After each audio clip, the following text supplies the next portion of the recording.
We are Friends of the Heart from Millersburg, Pennsylvania. We love to share God's love through messages, skits, and songs by Kim. Many years ago, a secret sister gave me roses for my anniversary. I found them in the church foyer when I left the morning service. They were wrapped in that green florist paper, and I took them home and proudly displayed them on my dining room table. Now, the only problem was we were going to be leaving for hunting camp the next day, and I would have to leave my roses behind.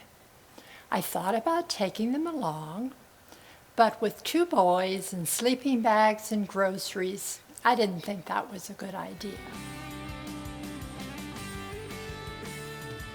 I serve a God that can take a broken, sick, sad woman that was laying on a mat, making excuses for herself and expecting her life to change.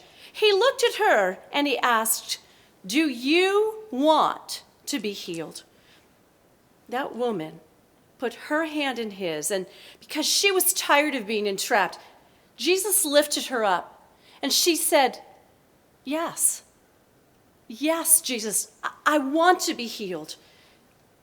I know this is true because I'm standing here in front of you.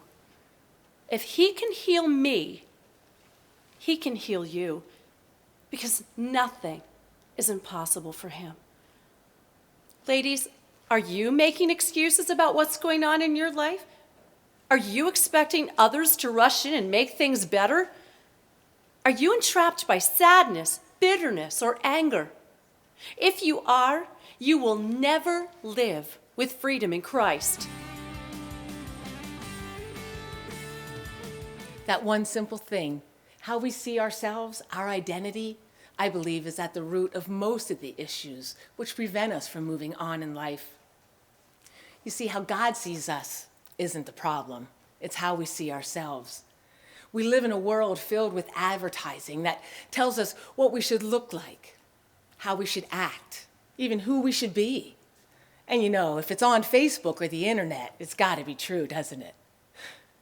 You see, how we see ourselves, when we are bombarded with those messages often shape our identity and how we look at ourselves. Think about how often you might tell yourself, "Oh, I'm not pretty enough. I'm not smart enough. I'm not good enough. I'm not even godly enough." And those thoughts, they don't even have to be true to hurt us.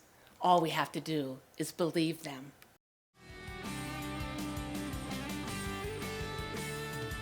Then Naomi heard in Moab that the Lord had blessed his people in Judah by giving them good crops again. So she and her daughters got ready to leave Moab to return to her homeland.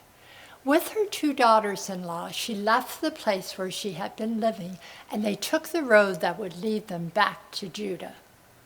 But on the way, Naomi said to her 2 daughters-in-law, "Go back to your mother's homes, and may the Lord reward you for your kindness to your husbands and to me." Well, hello, Mary. It's so nice to have you here today. So tell me, how are you? I'm upset. I'm upset. I can see that. So Yes. what are you upset about? Well, I have one sister, Martha. She's always doing, and she gets mad at me for sitting and studying. I'm praying at the feet of Jesus. I also have one brother, Lazarus. He's sort of famous now ever since Jesus raised him from the dead. But me, I'm a snoodle. Well, hello, Martha. It's so good to see you today. So tell me, how are you doing? I am tired. Oh, why do you suppose you're so tired? I have no idea. Okay, well, how about we start by you telling me about your daily activities? Well, the crack of dawn always wakens me. Okay. So I go out to the garden to meet with Jesus. And then while I'm there, I see the weeds, so I start pulling weeds. But I don't think Jesus minds that, do you? No. You know, work a little, talk a little, work a little, talk a little. It works for me. Oh,